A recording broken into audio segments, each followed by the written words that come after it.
Un doux ronronnement. C'est au rythme de son vieux moteur diesel que le Nymphéa progresse sur le Cher, lentement. Sa vitesse de croisière n'excède pas les 4 km/h.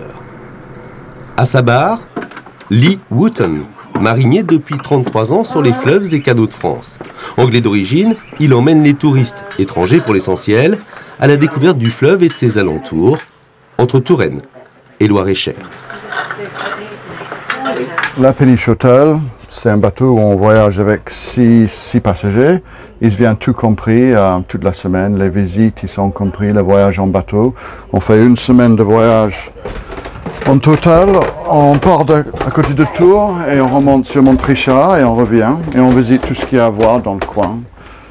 Les châteaux, également les vignobles. On fait souvent des visites troglodytiques également. On passe sur Amboise, on a un petit minibus qui nous suit. Et c'est vraiment en vacances pour les gens un peu décontractés. Ils ont leur propre chambre, mais ça change de place tous les jours. C'est ça le concept de Péniche Hôtel. Un concept plutôt récent, dans un cadre au charme un peu désuet. Loin des embarcations high-tech, le Nymphéa, construit en 1921, préserve l'esprit d'antan. Vous pouvez venir jusqu'à la chambre. Voici la salle de bain, la douche. Et dans le coin, la chambre, les lits. Il y a vraiment tout ce dont vous avez besoin. C'est ravissant. Oui, c'est tellement beau. C'est comme être dans l'Orient Express, mais on est sur l'eau. Pour épauler Lee, Cécile, une enfant du pays, née sur les bords du fleuve. Elle est à la fois guide touristique, équipière, sommelière et cuisinière. Si les gens viennent sur ce bateau, c'est pour la gastronomie, que j'essaye de garder un maximum local. Je fais des spécialités avec des produits locaux que j'achète dans les environs. Et puis voilà. Marinier sur la Seine pour le fret maritime l'hiver, Lee retrouve le plaisir de la navigation en période estivale sur sa péniche fétiche. Le Nymphéa, c'est une feuille verte qui flotte sur l'eau, une plante aquatique.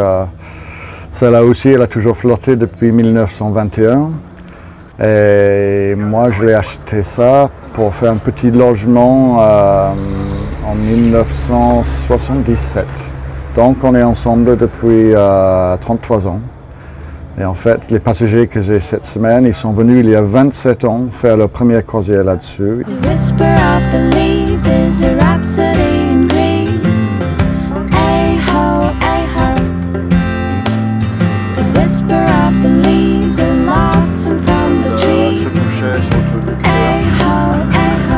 Demeure le problème du passage des écluses sur les 14 qui rythment le voyage. La plupart n'est pas entretenue. Quand on est obligé d'utiliser les petites pompes hydrauliques de dépannage à la main, ça fait presque 1000 pompes, 1000 coups de pompe pour chaque écluse, pour chaque porte. Et pour chaque vanne, il y en a à peu près 50 pompes pour laisser rentrer l'eau.